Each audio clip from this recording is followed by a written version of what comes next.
বন্ধুরা কেমন আছো সবাই? আশা করি তোমরা সবাই অনেক ভালো আছো। আজকে আমরা আলোচনা করব ভারতীয় বাংলা চলচ্চিত্রের একজন সফল অভিনেত্রী শ্রাবন্তী চ্যাটার্জি সম্পর্কে। এই যেমন ধরো, শ্রাবন্তী কয়টি বিয়ে করেছে, সে মাসে কত টাকা ইনকাম করে, তার বাড়ি গাড়ি এবং অজানা তথ্য সম্পর্কে। তো তোমরা যারা শ্রাবন্তীকে পছন্দ করো তারা ভিডিওটিতে একটি লাইক দিয়ে সম্পূর্ণ ভিডিওটি দেখতে থাকো। তার আসল নাম শ্রাবন্তী চ্যাটার্জি, পেশা মডেল এবং অভিনেত্রী। শ্রাবন্তী জন্মগ্রহণ করেন 13 আগস্ট 1987 সালে। 2024 সাল অনুযায়ী তার বর্তমান বয়স 37 বছর। শ্রাবন্তীর জন্মস্থান ভারতের কলকাতায়, কিন্তু তার আদি পৈতৃক নিবাস বাংলাদেশের বরিশালে। শ্রাবন্তীর উচ্চতা 5 ফুট 3 ইঞ্চি এবং তার ওজন 60 কেজি। শ্রাবন্তীর জাতীয়তা ভারতীয় এবং তার ধর্ম হিন্দু ধর্ম। শ্রাবন্তীর শখ বাগান করা ও রান্না করা। আত্মপ্রকাশ চলচ্চিত্র 1997 সালে মায়ার বাঁধন ছবিতে একজন শিশু অভিনেত্রী হিসেবে অভিষেক করেন। 2003 সালে চ্যাম্পিয়ন ছবিতে প্রধান চরিত্রে অভিষেক করেন। শিক্ষা জীবন, স্কুল সারদা বিদ্যাপীঠ বালিকা উচ্চ বিদ্যালয়, কলকাতা, ভারত।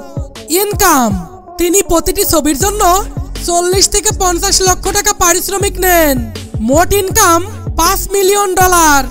পরিবার, এখানে তোমরা তার বাবা ও মাকে দেখতে পাচ্ছ।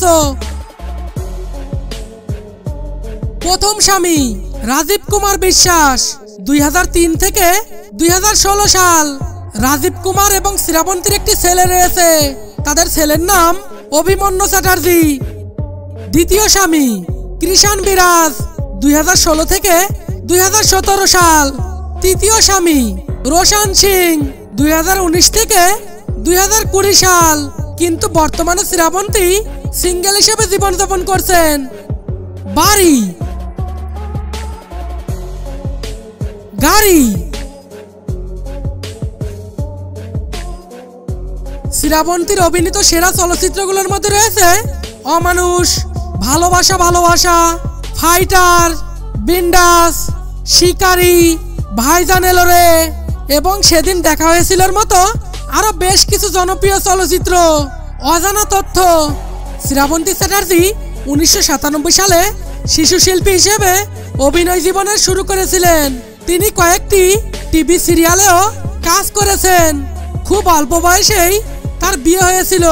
2003 সালে তার প্রথম বিবাহের পরে তিনি ফিল্ম ইন্ডাস্ট্রি থেকে বিরতি নিয়েছিলেন এবং 2008 সালে ফিরে আসেন। রাজীবের সাথে তার বিবাহিত জীবন অনেক কঠিন ছিল এবং তাকে শারীরিকভাবে প্রতিদিন নির্যাতন করতেন। তো বন্ধুরা, এই ছিল ভিডিও। প্রতিদিন নতুন নতুন ভিডিও দেখার জন্য চ্যানেলটি এক্ষুনি সাবস্ক্রাইব করে রাখুন এবং বেল বাটনে ক্লিক করুন। আল্লাহ হাফেজ।